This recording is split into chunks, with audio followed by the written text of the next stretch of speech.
Everyone looks at food cost and they take the standard approach and they look at food as food, but I would challenge you to look at food as dollars, look at food as cash. Think about not letting cash walk out the door.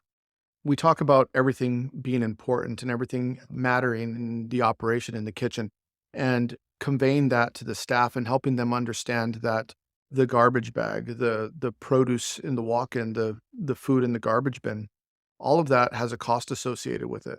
And managing that cost is important because the impact that it'll have on them and their coworkers is significant. The more money that we lose in areas means less money that we could spend in other areas. If we're spending too much money on trash bags, that might mean that we can't buy the pots and pans that we need. Instilling a sense of fiscal responsibility in the team and helping them understand where the money goes and why it goes there, and understanding the percentage breakdown of why your food cost is this, why your labor cost is this, why your operating expenses are this. When everyone understands the bigger picture, everyone is now participating in it and everyone is now contributing to it and contributing to the bottom line. So a question I like to ask people all the time is, what's the most expensive thing on your menu? And everyone always says, oh, it's the T-bone steak, it's the foie gras, it's the lobster. And I would challenge you to say that's not the most expensive thing on your menu. The most expensive thing is the thing that goes in the trash because you're making zero money off of it. And instead of throwing it in the trash, what can you do with it? Can you turn it into compost? And how can you look at the things that are bringing you no revenue into how can they become a revenue stream? When we're talking about food cost, it's a really simple formula. It's the total cost of everything that you're purchasing. And if you want to find out your food cost percent, it's your total cost, so your total purchases divided by your total sales or your total revenue, and that'll give you your food cost percent. And this is the basic calculation that most chefs and restaurants use to determine how profitable a business is going to be, because all the other costs associated are usually pretty fixed, and food cost is going to be the one biggest variable that you're going to have. That's a really basic way to look at food cost. The real way to look at food cost would be beginning inventory plus your purchases minus your closing inventory, and that'll give you your total consumption. And that total consumption then divided by revenue gives you your true food cost.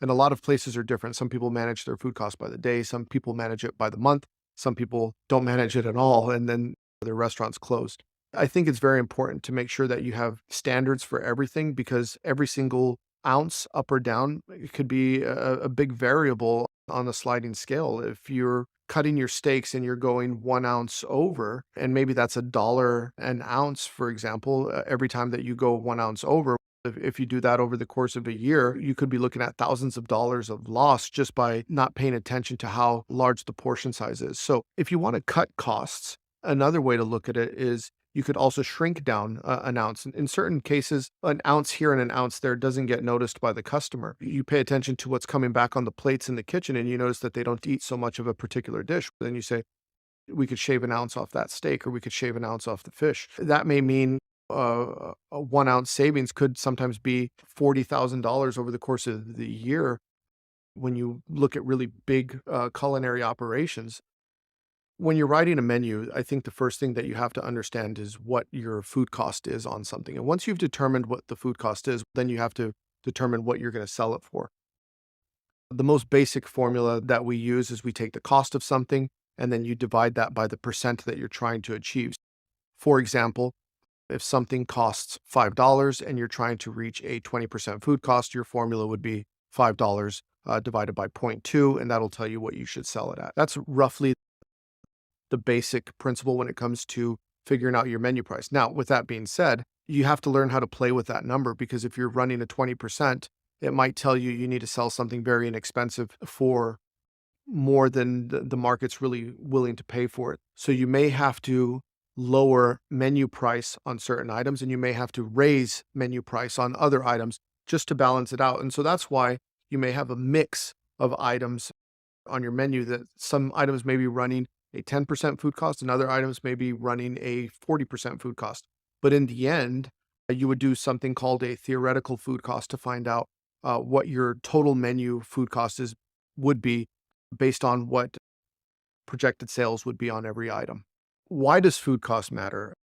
You have so many variables when it comes to pricing. You may be dealing with inflation, prices are changing, but if you know your costs through and through, you can make really good business decisions. And I would say that food cost is really the one measurement that it's going to affect all the other things that come in line. So when we're talking about labor cost or other controllable expenses, usually all of those are going to be built around what your food cost percent is. So if you want to protect your profitability and you want to protect your bottom line, you need to know exactly what your food cost is, what your goals are, and how to meet those goals. And when you're missing that food cost goals, I think you need to do a really good deep dive into understanding why you missed your food cost goal. So just like calculating your food cost, you also want to know what your labor costs are. So depending on the type of restaurant you have, you may run a higher labor cost because you may have more complex food, or you may run a lower labor cost because your food is less complex. So understanding what those costs are, I would say, is going to be the second most important thing when you're starting to design your budget, with food cost being the most important thing. Basic labor cost is basically calculated like this. It's the exact same formulas you use for food cost, except you're going to substitute the labor for the food. So it's your cost, your labor cost, divided by revenue, and that will equal your labor cost percent. So in the kitchen, we have other expenses. So these may be what we'd call operating costs, and it may be trash bags, gloves, chemicals, dishwasher detergent. And I think it's really important to understand that this cost shouldn't be as much as labor cost. It shouldn't be as much as food cost, but it is a significant cost.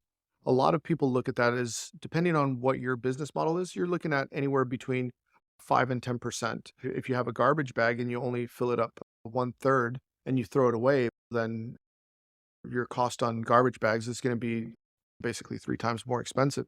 And once people understand that, it starts to make a little bit of a switch and understanding that all these other things need to be managed as well. So it's not just the food cost. It's not just the labor cost, that everything that we're working with to produce the end result costs money. And once you start training your staff to understand that it all costs money, that's when you start to see the results in financial savings and financial responsibility, not just from yourself, but from the other members on the team. Lonely, stuck with the boys. I'm so nervous about tonight because we have 5 people. We have to serve the whole restaurant.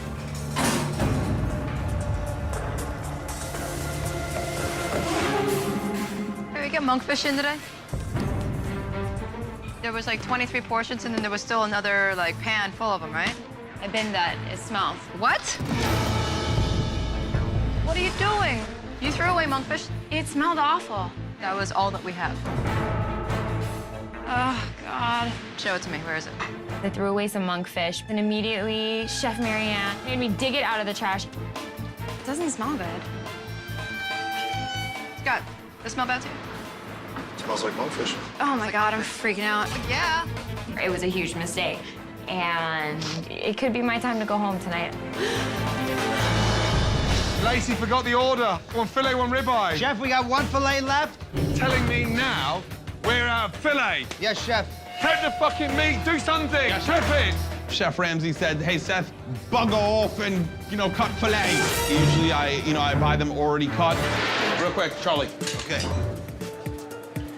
Get all that shit off, okay? You've never cleaned a tenderloin?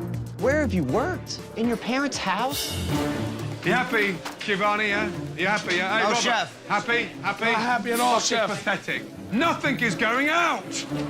What are you actually doing, Seth? I'm filleting the filet mignon, Chef. Why is it not coming out? Let's go, come on. How long, Giovanni? I got 2 minutes, Chef. I'm waiting on you, Charlie. Come on. I gotta recook another one. He ain't gonna let that one fly. That's 30 seconds old. Bingo. Hey, all of you, here, quickly. There's the fillet, yes? Look at the fucking waist. That's what he took off, and there's the fillet. Look at the fillet! He molested that poor thing. People have gone to jail for worse. Looks like he went with it with a jackhammer. We fucking wasted the most expensive part. Look at it! What are you gonna do, get Daddy to buy you a new one? Let's go, guys, let's go!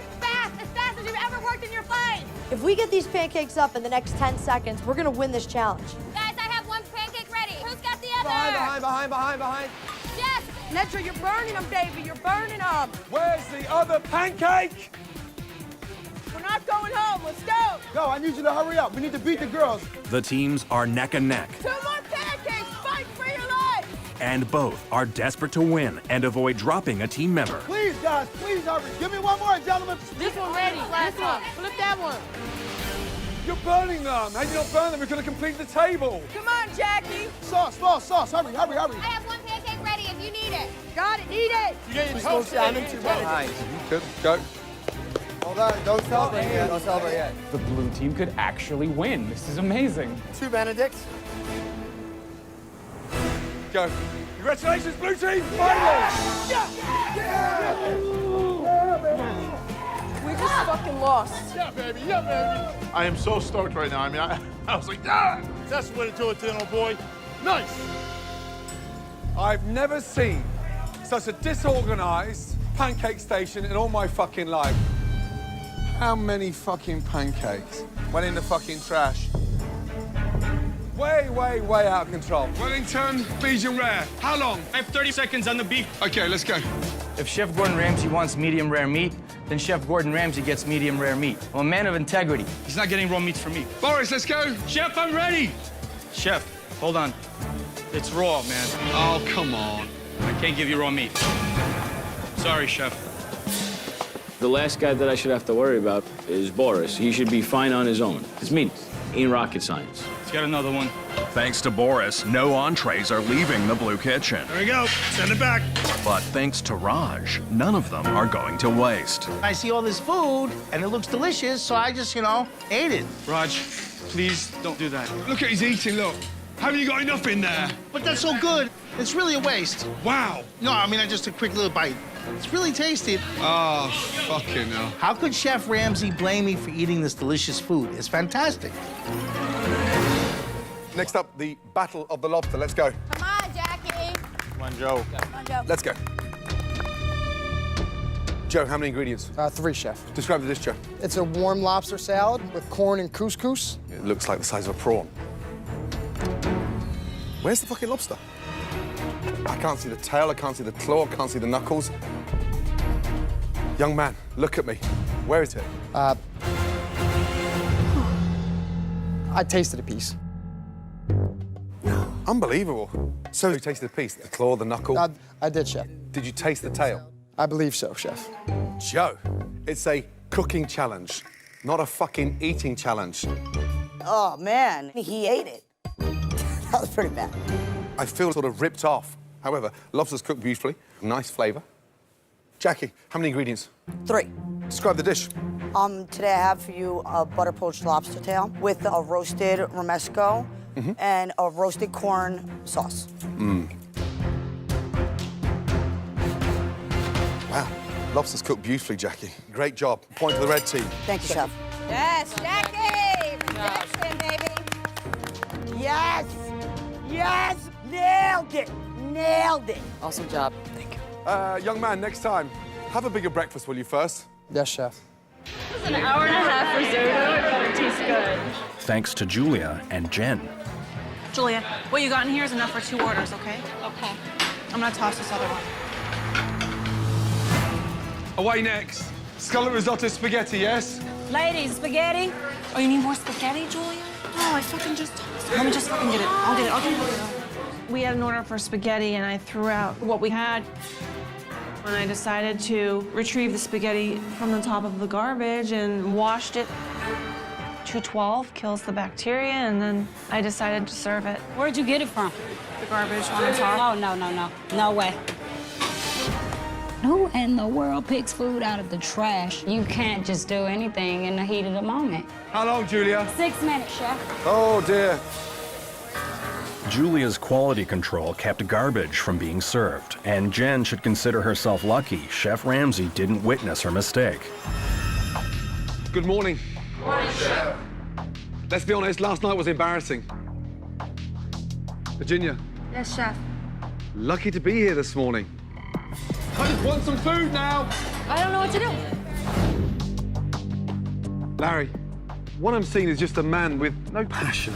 Larry, it'd be just nice to see you a little bit more lively, do you know what I mean? Do you really have it inside? Yes, I do, Chef. Have any of you any idea how much food you wasted last night. A restaurant will never ever survive with that amount of waste. Do you understand that? Yes, chef. Do you really? Yes, chef. Get into the dumpsters and get the waste out now. Yes, chef. Since I woke up, really don't feel well, but I have to prove myself. Fucking humiliating. Chef Ramsay's lesson about waste is one our aspiring chefs find hard to swallow. The dumpster smelled like a festering, stinking piss, shit, and vomit all combined into one. An incredible amount of waste. Turbot, scallops, Wellington, chicken.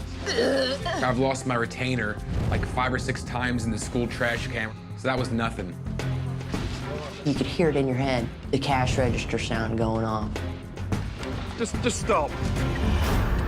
This kind of waste can never, ever happen again in Hell's Kitchen. Everything's fair game in Hell's Kitchen. At least you didn't make us eat it. Have you got it? Yes, Now go and get clean. You stink. The following are things you need to consider in quantifying banquet or catering food items. 1, the type of function. Number 2, the type of clients or customers. Maybe you're dealing with a family or a group of athletes or a group of executives. The time and meal period. And of course, do not forget the budget of your client. Keep in mind,